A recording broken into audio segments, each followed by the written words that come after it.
네, 최근에 초미의 관심사가 되고 있는 미국의 인플레이션 감축 법안이 상원과 하원을 통과했습니다. 이제 조 바이든 대통령의 서명만 남아있는 상황인데요.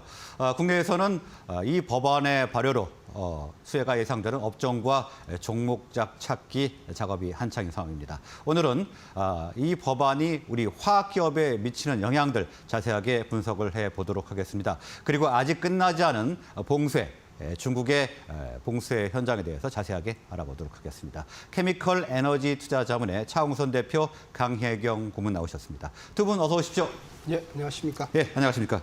자, 먼저 차홍선 대표님 방금 전에 말씀을 드린 대로 이제 이 미국의 인플레이션 감축 법안이 곧 발효가 됩니다. 자, 이렇게 되면 우리 화학기업에는 어떤 영향이 있을까요? 예, 지금 인플레이션 감축 법안으로 인해 화학기업은 중장기적으로 큰 호재가 발생했다 이렇게 보시면 될 것 같고요. 지금 최근에 일어나고 있는 일을 간단하게 좀 정리를 해드리면 크게 세 가지로 볼 수 있어요. 오늘 유가가 한 85불대로 배럴당 85불대로 빠졌고요. 하락을 했습니다. 130불대까지 올라갔던 유가가 85불까지 떨어졌고요. 제가 볼 때는 바이든 대통령께서 엄청 노력하셨는데 좀 유가는 빠졌습니다. 제법 빠졌고. 두 번째는 이제 천연가스 가격은 올랐는데 그거는 미국의 천연가스 가격은 상대적으로 저평가돼 있다. 그래서 유가하고 밸런스를 맞추기 위해서 올랐다 이렇게 보시면 될 것 같고요. 전체적으로 유가의 추이를 따라갈 것이다 이렇게 보시면 될 것 같습니다. 그래서 유가가 빠졌기 때문에 아시아 화학기업, 한국 화학기업한테는 괜찮은 호재다. 왜냐하니까 제품 가격을 올리지 않아도 원가가 빠지니까 이익은 좋은 겁니다. 지금 이제 전체적으로 보면은 수요는 나쁜 게 아니고 좋은 겁니다. 두 번째는 이제 마지막 부분에 말씀을 드리겠지만은 중국발 이슈가 있어요. 중국발 이슈가 뭐냐면 중국이 지금 오미크론에 대한 특화된 사백신 개발이 제가 볼 때는 빠른 시일 내에 임박해서 접종이 들어갈 것 같아요. 말씀드렸지만 한 9월, 10월경이면 충분히 접종을 시작할 것 같던데 왜냐하면 빨리 봉쇄를 풀어야 되니까요. 그렇게 되면은 중가 제품을 많이 판매하고 있는 매출액이 25% 판매하고 있는 한국 화학기업들은 수혜를 볼 것이다 이렇게 보고 있고 오늘 말씀드릴 또 앞부분에서 말씀드릴 그 세 번째 이슈가 IRA입니다. 그게 인플레이션 리덕션 액트라고 하는데 뭐냐면은 그러니까 한마디로 말씀을 드리면은 석유 가스 가격이 너무 높다는 거예요. 그래서 석유 가스 없는 세상을 지향하는 법이 이 IRA다 이렇게 보시면 될 것 같아요. 그러면 IRA로 어떤 일이 한국 화학기업들한테 벌어질까 보면 큰 호재라고 말씀드렸잖아요. 간단하게 보면은 가장 예를 들면 IRA의 미국 정부의 정책 기조가 될 것이라는 걸 보고 준비를 한 나라가 한국입니다.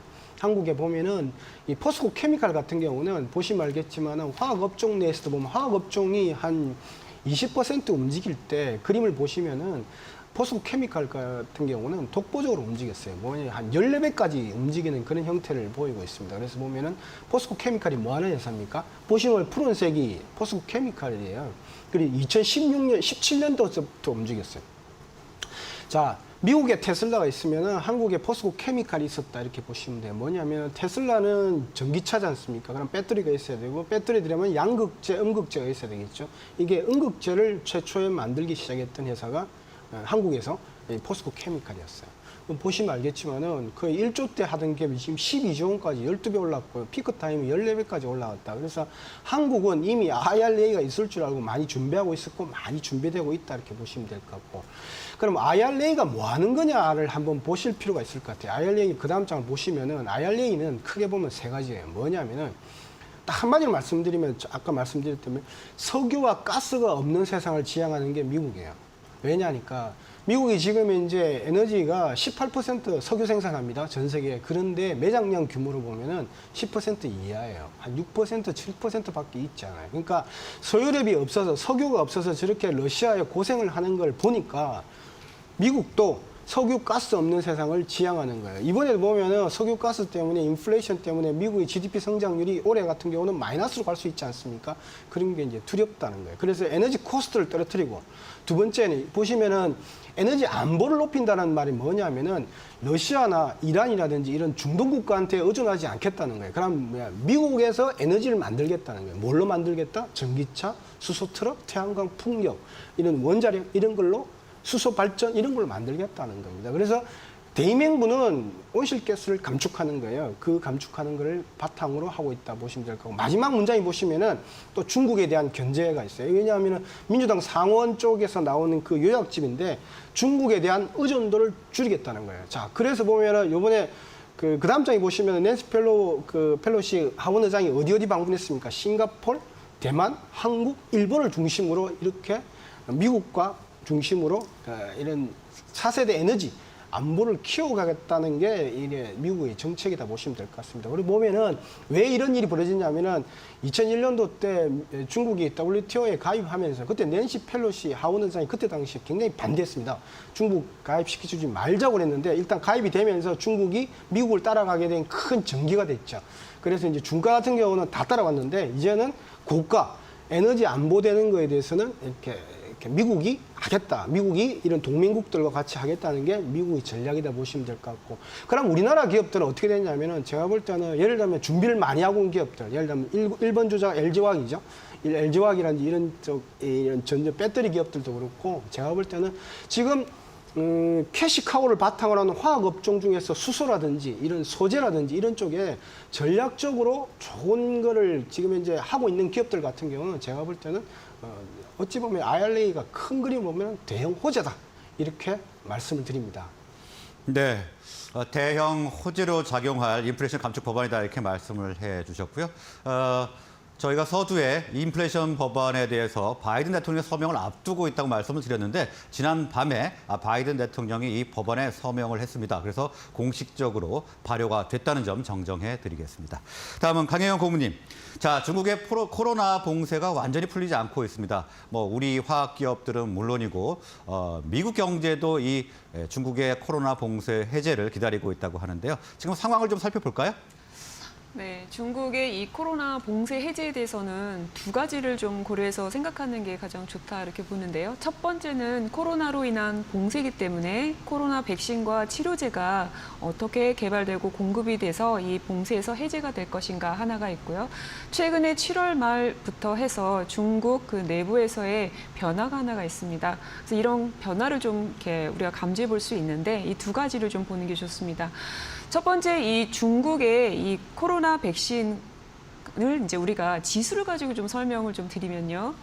중국 상해 지수에서 하락하다가 이렇게 반등하는 시점이 두 번이 나옵니다. 2020년 4월, 2022년 4월입니다. 처음에 있는 2020년 4월은 중국이 4백신, 시노백, 시노팜 4백신을 중국 국민의 이 90% 이상이 접종을 했습니다. 이 임상을 한다라는 소식과 함께 지수가 올라갔고요. 2022년 4월은 오미크론에 특화된 4백신을 임상을 한다라는 소식과 함께 상해 지수가 이렇게 반등을 했습니다. 그런데 이 4백신은 오미크론에 좀 약하다라는 게 과학적으로 임상 실험을 통해서 좀 알려져 있죠. 그러면서 오미크론에 이 약하다라고 하면서 중국은 다시 오미크론에 특화된 4백신을 개발하고 있고요. 치료제 쪽으로 보게 되면은 경구용 치료제가 자국산으로 이 아즈푸딘이라고 하는 HIV 치료제가 작년에 허가받았던 약인데 올해 코로나19로 해서 최근에 승인을 받았습니다. 이 생산 캐파가 한 10억 정도가 되는데 이거를 올려서 연간 30억 정도까지 지금 올리겠다라는 게 계획이고요. 그래서 그럼 이러한 변화가 있고 또 mRNA 백신도 지금 하겠다라는 게 지금 최근에 이제 이번 주에 들어서 나온 소식인데 시노팜이죠. 시노팜은 여러분들이 생각하실 때 중국이다. 이렇게 생각하면 됩니다. 그러면 무슨 얘기냐? 중국의 예를 들어 식약청이 기업을 하나 만들어서 약을 개발한다. 그게 시노팜이다. 이렇게 좀 이해를 하시면 쉬울 텐데요. 이 시노팜이 mRNA 백신에 대한 개발을 시작을 했다라는 소식을 이번 주 알렸습니다. 그래서 기존에 개발하고 있던 mRNA 백신은 임상 3상, 2상, 1상에 다 있지만 또 이렇게 이 시노팜 쪽에서 이 mRNA 백신을 또 한다라는 건 의미가 있고요. 그리고 두 번째 중국 내부의 변화에 대해서도 좀 더 생각해 볼 필요가 있는데요. 최근에 7월 25일 이후죠. 다 이제 7월 말쯤 해서 중국의 질병통제예방센터 CDC입니다. 여기에 총괄 책임자가 교체가 되는데요. 우리나라로 치면은 이해를 또 이제 좀 쉽게 해보기 위해서 질병관리청에 중앙방역대책본부장쯤으로 좀 이해를 하시면 될 것 같습니다. 그럼 여러분들 생각은 어떠세요? 중국 내에서 이러한 책임자가 교체가 되었다라고 했었을 때는 중국 내부에서 어떤 변화가 있고요. 그리고 시진핑을 포함한 당의 간부가 이 4백신을 접종했다라는 게 나오죠. 그게 허가받고 지금 1년 반, 18개월 만에 이런 것들이 언론을 통해서 나온 겁니다. 여러분도 아시지만 지도자들에 대한 어떤 이런 건강 상태 내지는 어떤 상태를 이렇게 보고하지는 않습니다. 그러니까 이 두 가지에 있어서 좀 변화가 있다 이런 걸 감지하고 오미크론 특화 4백신이 빠르면 이번 달 말에 안으로 해서 빠르면 임상 결과들이 좀 공개가 될 것 같습니다. 이러한 부분에 주목하면 중국 봉쇄 해제 곧 다가올 수 있다 이런 거 파악하실 수 있다 이렇게 봅니다. 네, 중국에서 이 코로나와 관련돼서 진전되는 모습을 보이고 있기 때문에 아무래도 완전 해제를 좀 기대를 해봐야 될 것 같습니다. 자, 오늘 말씀은 여기까지 듣도록 하겠습니다. 두 분 수고하셨습니다. 예.